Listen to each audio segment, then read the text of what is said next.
नाज़रीन फ़कीराबाद खां ख़बर शामिल कयूं पिया। आशिक़ अली जी रिपोर्ट मुताबिक़ फ़कीराबाद भरिसां ॻोठ सुराब ख़ासकेली जे रहवासियुनि जा बरसात सबबि घर ड्रही पट मुतासिर खुलियल आसमान हेठि वेठल तक जे चूंडियल नुमाइंदनि खे घर ठाराए ॾियण जी अपील। फ़कीराबाद भरिसां ॻोठ सुराब ख़ासकेली जे रहवासियुनि हबीबुल्ला ख़ासकेली ऐं बसर ख़ासकेली जा बरसात दौरान घर ड्रही पट थी विया आहिनि। मुतासिर खुलियल आसमान हेठि वेठल आहिनि। जॾहिं त मुतासिरनि मीडिया वारनि सां ॻाल्हाईंदे चयो त असीं इंतिहाई ग़रीब आहियूं। असां तक जे चूंडियल नुमाइंदनि ऐं ॿियनि वस वारनि खे अपील था कयूं त असांखे घर ठाराए ॾेई बेचैनी ख़तमु कई वञे।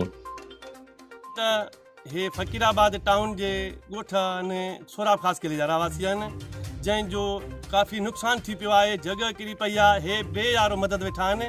हिननि जी हिन टाइम ताईं कंहिं मालिकी न कई आहे। छा हे इंसान न आहिनि?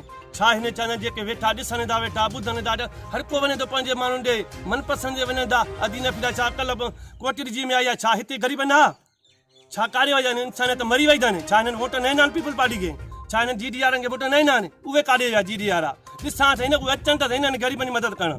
हिन टाइम ताईं हिननि वटि को ग़रीबनि वटि न आयो आहे। हिननि जो पुछा करणु आयो आहे। असां DC साहिब खे फौरी अपील था कयूं, अदी नफ़ीसा साहिब खे, हलार वसाणे खे, मंज़ूर वसाणे खे, नवाब वसाणे खे, त बराए महिरबानी करे हिननि ग़रीबनि खे फौरी हिननि खे मदद जो हे बेयारो मदद वेठा आहिनि। हीअ तव्हां पोइ मुंहिंजे पोइ ॾिसो था, हे जॻहियूं रथियूं पियूं आहिनि। हिननि ॾे हिन टाइम ताईं का शइ न आयो आहे। हिननि वटि 500 रुपया वीचारा कमाइण वारा आहिनि। हिननि खे कुझु बि हिन टाइम खाइनि या चाहे जॻहियूं ठाराइनि। बाक़ी हे काॾे वई ज़िले सिंध हुकूमत काॾे वई? हीअ ज़िले इंतज़ामिया किथे आहे? जो मां उन्हनि खे पुछा थो करणु चाहियां त हिकु तव्हां किथे आहियो? ग़रीबनि सां छो एॾो ज़ुल्म तव्हां कयो आहे?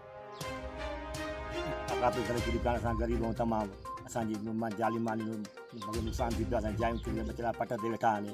असांजी गवर्नमेंट खे अपील आहे त असांजी मदद कनि।